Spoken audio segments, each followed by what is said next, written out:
So I'm putting my binding on my block of the month quilt for our group, and I've just cut, let's see here, I think this is might be 2-inch binding. I usually do 2.5 or 2 1/4, but I just did 2-inch on this one because I just want a pretty little binding on this one, kind of narrow. And I've joined it to a long length that's going to reach all the way around my quilt with a little extra. And I've trimmed my quilt back to the edge of my outer border. And I haven't taken my basting out yet, and I haven't buried any of my knots yet, but I will do that as soon as I get my binding on. And it doesn't matter which you do first, but since I had already trimmed this, I didn't want this edge to get, frayed or anything, so I'm going to go ahead and bind it. Then I'll do all this other work on the inside of the quilt. But I'm just using a 1/4-inch seam allowance, and I'm going to show you how I turn a corner. And I'm going to make a mitered corner here. And I've put a pin that is just about 1/4 of an inch from the end. Not quite. It's a little generous, 1/4 inch. And then I'm going to go ahead and stitch down to the corner. I got paint on my fingers. I've been painting a little cabinet. Anyway, I'm going to hustle down here to the corner.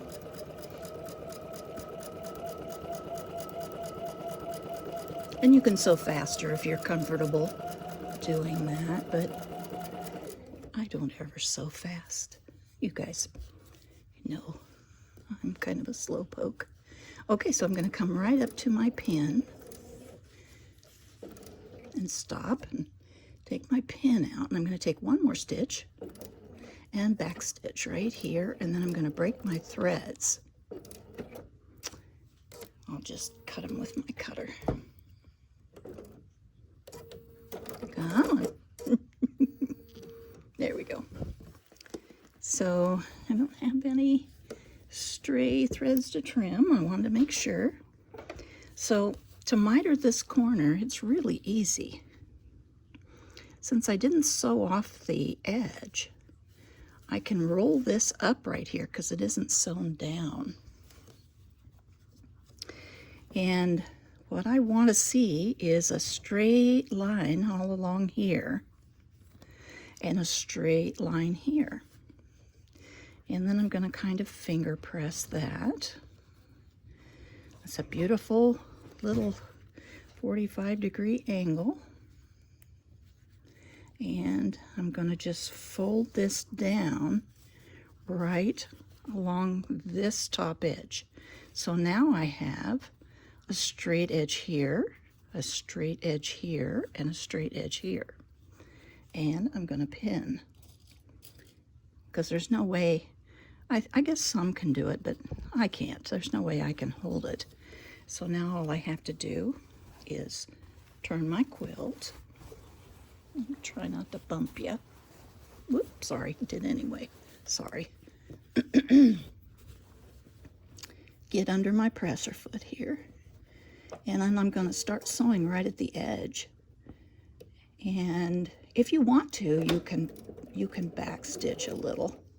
Just, sometimes you get a little paranoid something's going to come apart, but it won't, I don't think. Okay, so now I'm ready to just take off down this side, and I'm lining my binding up with the edge of the fabric here, not really the edge of the batting where I trimmed it. I'm looking at the fabric, and I'm just wanting to come along right on the edge. So now I'll go ahead and I will stitch this down to the next corner, and we'll film it one more time. Okay, I'm just about to the next corner here. Got my pin in, and I'm just going to stitch up to the pin. And back stitch. And break my thread. Let's see, I'll use my thread cutter. There we go. All right, now then, get over here where you can see it. So now, here we go with our folding. And we're going to fold it right straight up so that this edge is just as straight as it can be. And if you get this edge straight, this edge is going to be straight, and your angle is going to be exactly 45 degrees. And we'll fold it down like so. And you shouldn't see, you shouldn't see any edge of your fold coming out or anything like that. So then we'll pin it. And then I'll turn the quilt. I'll start sewing off the end and just sew right down.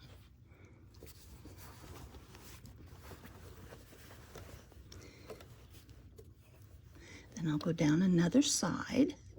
I think I have one more side to go down, and then I will join it. And I'll show you how I join my binding when I get around to where I started. Now, I'm going to break the thread here and just show you that when I roll I always sew my binding to the front of the quilt. I guess once in a while I've sewn it to the back and rolled it to the front, but not very often. Few and far between. But now we have a really nice mitered corner right here that is just gorgeous. Look at that.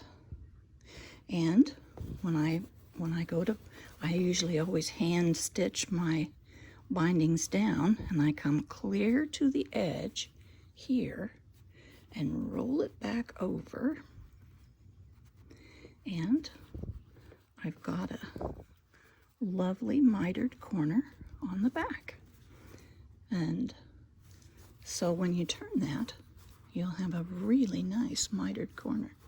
And I love the way this binding is. Nice and tiny and petite and trim on there. I love it. Okay, I'll finish sewing my binding around to where I started, and then I'll be back and I'll show you how to join. Okay, I'm going to show you how I join. I've come around, and this is loose, I don't know, 3 inches or something like that. I probably should have left it a little looser, I mean more down here, but I think I can make this behave itself. And so I'm gonna cut off a piece down here, and it doesn't matter how wide it is, or long I should say. It doesn't matter how long it is, because the width is always going to be the same, and this is what we want, is the width. So I'm going to lay my 2 bindings, beginning and end, on top of each other, and I'm going to take note that right here is the end of my beginning, and I'm going to lay this right on here like this, because this is my measurement. That's the measurement I need. And then I'm going to cut this top piece off, the top binding only. I will cut it off. Not easy to do with curved scissors, but there we go. Close enough. And now I don't need this anymore. So now, when we put this together as a mitered, now let me see, I always have to check to see how this, and I don't know any quilter that doesn't have to check it, because it can be really confusing. You have to kind of bundle your quilt up a little bit so you can get your binding over top. But this is the way I joined all my binding too. So let me see here.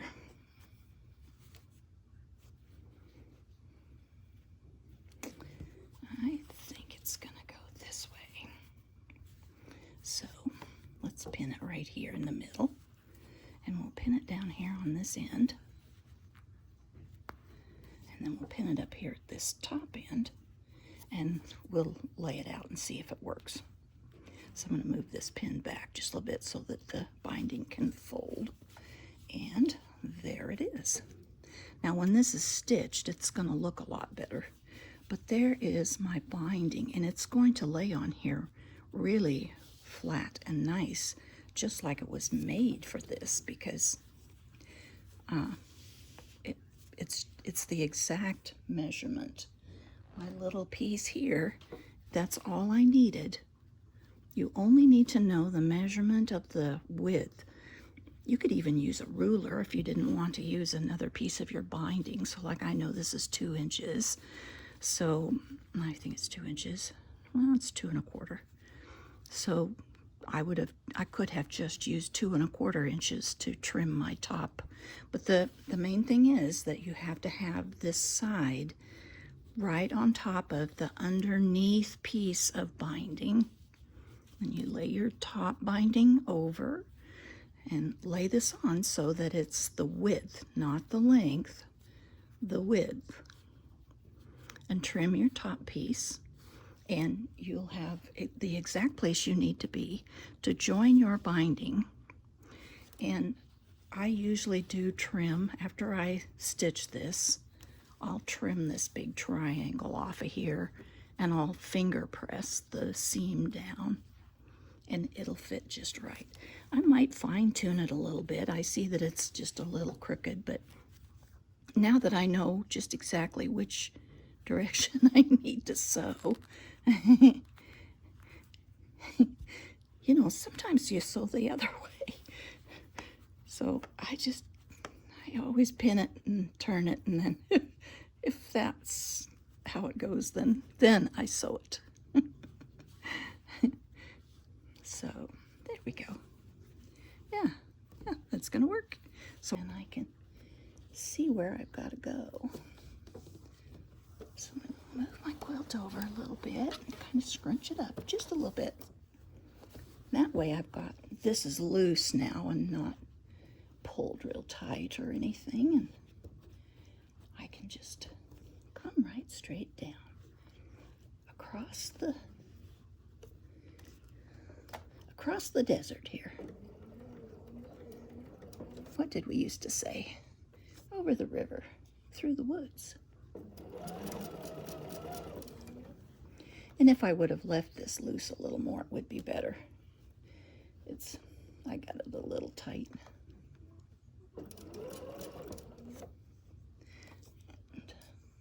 So I've got this really squared up right here. I hope you can see that it's right on the edge here. So I'm just going to sew right off the point where my binding crosses, and I'll trim my threads, and I can get a hold of it. Take this pin out. Let's try it, because if we need to do any adjustment, we can do it before we cut anything off. Let's see, I'm going to fold this up this way. Okay, there we go. Once it's trimmed and pressed, it'll fit and look beautiful. And I'll go ahead and just finish sewing this little place down here that needs tacked down. Give it a press, and I'm ready to start turning. And I will use clips when I turn this. I don't usually use pins. I use quilt clips, and then I usually hand stitch my bindings down on the back But if you wanted to, there's no reason why you can't machine stitch this down. And I would use an edge stitching foot with the little metal guide. I don't know the number of that foot, but I'll look it up and put it in the description for you. But if you go along with that little guide right here, you'll be right in the ditch all the time, and you'll be sure and catch your binding on the back if you want to put it on by machine. Yeah. Okay, I'm going to go ahead and finish this little guy up here and get it stitched down, and then turn my binding and get it all clipped in place, and then I'll come back and I'll show you a little the way I hand stitch my binding down. Alrighty, I'm going to clip this. I'm just going to stitch a short distance here, because you don't want to watch me bind the entire quilt. That would take a long time, which I enjoy. I enjoy hand stitching the binding on all my quilts, and I really love the process, the whole process. But I mean, if you want to be done quicker so you can start your next quilt, you can machine stitch this on. And I have a needle here, and I don't know what size this needle is, but I have a single thread, and I have a knot. Whoops, where'd it go?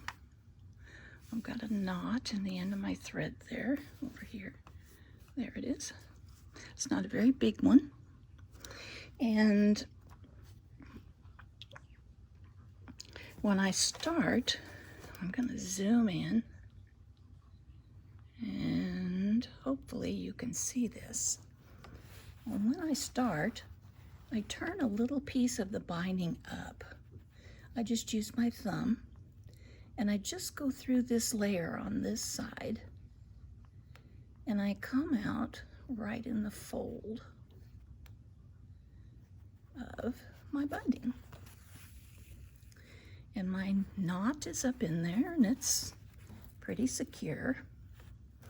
And I like using a longer needle to, I mean, you can use a sharps, you know, a regular quilting needle if you want to, but, and when I was younger, I did use shorter, sharper needles.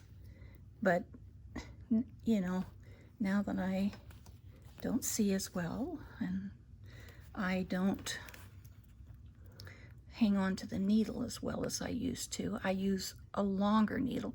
It's still kind of a fine one, but longer, so that I can manipulate it easier with my thimble finger back here, and I can take my tiny stitches. That one could be a little smaller. You want to go in right beside where you left out, came out on your quilt backing, and you just want, I don't know, what is that? It would just say 1/8 maybe of an inch. And I usually use thread that matches my binding, and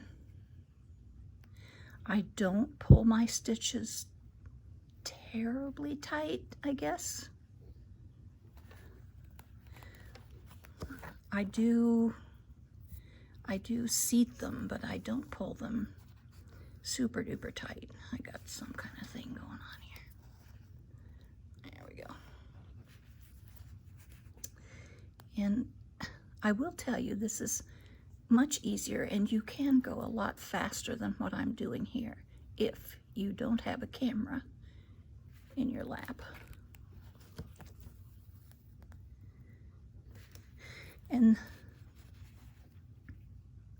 when you put your thread on your needle to get started, make sure that the grain of your thread is going in the right direction, because if thread has a grain just like fabric does, and you can even feel it. If you pull a piece of thread through your fingers, one direction it'll feel really rough and kind of bump along through your fingers, and the other direction it'll be really smooth. And that's the way you want to stitch with that thread, so that it goes through real smooth. Because if you thread your needle with the thread going backwards, you'll get all kinds of snarls and tangles, knots, and so forth. And so that is how I stitch my bindings down. Very, very lightly, and sometimes, I mean, it's not very often, but once in a while I might get a stitch on the front. You might see a little tiny place where I've gone all the way through to the front. But I never take them out, because I think that makes it look hand done by a real person. So you'll go in right beside where the last stitch came out, and you're going up through. I'm catching the batting, the backing, and a bite of the binding. And then back down into the quilt backing, right beside that stitch. Come over about 1/8 of an inch, and up through and out the binding, down into the quilt back, up and out the binding. I might have got a hold of it on that one. And as you come to your clips, you can take them out, because I kind of hold them with my thumb on this side. But I totally enjoy this, and if it's the summertime, I really love it. Because you can sit outside and have a glass of tea, bind your quilt, and listen to the birds, and watch all the goings on in the world.